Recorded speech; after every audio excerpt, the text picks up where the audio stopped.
Hi guys, एक quick छोटी सी बात बता दूं। इंश्योरेंस क्लेम का जो चैप्टर है उसमें कुछ डाउट्स आ रहे हैं बच्चों को।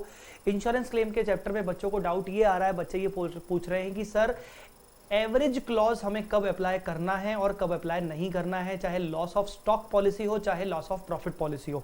तो एक छोटा सा पॉइंट देख लीजिए। हालांकि मैंने अपने चार्ट्स में जो इंश्योरेंस क्लेम के जो मैंने चार्ट डाले हैं, आपके पास चार्ट बुक होगी, उसमें लिखा हुआ है। मैंने चार्ट रिवीजन भी डाला हुआ है इंश्योरेंस क्लेम पर, तो भी समझ में आ जाना चाहिए, बट फिर भी अभी एक्सप्लेन कर देता हूं मैं आपको।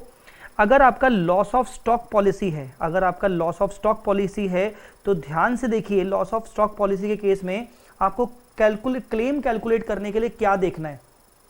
आपको क्लेम कैलकुलेट करने के लिए देखना है कि क्या आपका जो इंश्योर्ड अमाउंट है इज इक्वल टू और more than the value of closing stock. अगर आपके क्लोजिंग स्टॉक की वैल्यू से ज्यादा इंश्योर्ड अमाउंट है, insured amount is equal to और more than the value of closing stock, तो आपका जो क्लेम होगा that will be equal to the loss of stock. मतलब स्टॉक जितना आपका लॉस्ट हुआ है उसके बराबर आपका क्लेम हो जाएगा। अगर उसमें कुछ एक्सपेंसेस वगैरह हैं तो वो जोड़ दिया जाएगा। कुल मिला के इंश्योर्ड अमाउंट अगर हायर है तो आपको एवरेज क्लॉज अप्लाई करने की जरूरत नहीं है।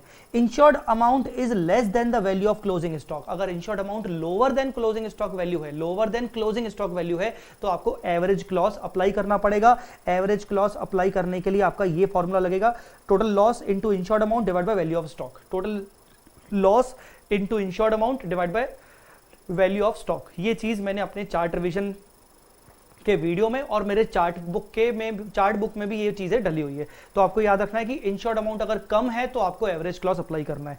चलिए, इसके अलावा loss of profit policy. Loss of profit policy में भी सर हमें एवरेज क्लॉज का बता दीजिए। उसमें मैंने आपको बताया था लॉस ऑफ प्रॉफिट पॉलिसी में कि हमारी डिफरेंट स्टेप्स रहती हैं, स्टेप 1 2 3 4 5 6 7। इसमें जब हम फाइनल क्लेम निकालते हैं तो आपको क्या देखना है, आप देखिए इंश्योर्ड अमाउंट, सॉरी एक सेकेंड,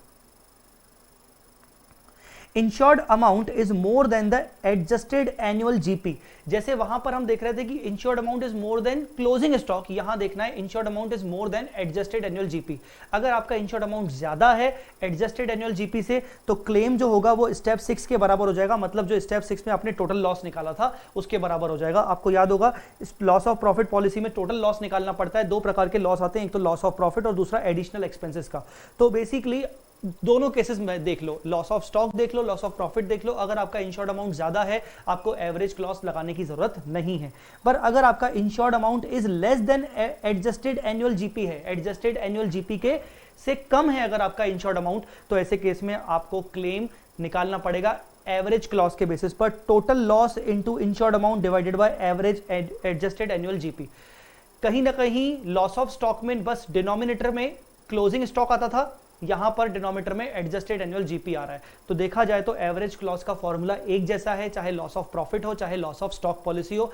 इंश्योर्ड अमाउंट अगर कम है आपके क्लोजिंग स्टॉक से या फिर आपके एडजस्टेड एनुअल जीपी से तो आपको एवरेज क्लॉज लगाना है। एवरेज क्लॉज लगाने के लिए टोटल लॉस स्टेप 6 वाला into insured amount divided by, अगर लॉस ऑफ स्टॉक है तो डिवाइड बाय क्लोजिंग स्टॉक, अगर लॉस ऑफ प्रॉफिट है तो divide by adjusted annual GP. I hope आपको ये पॉइंट समझ में आ गया होगा। ये सेम पॉइंट मैंने अपने चार्ट बुक में दिया हुआ है। गाइस, इस वीडियो को सबके साथ शेयर करो अगर आपको प्रॉब्लम है तो।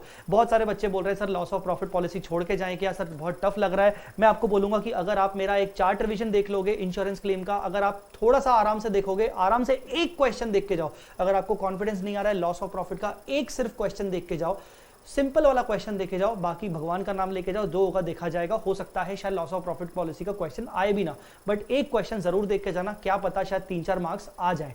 ठीक है, ये मेरा एक छोटा सा रिक्वेस्ट था। बाकी मैंने आपका ये डाउट सॉल्व कर दिया।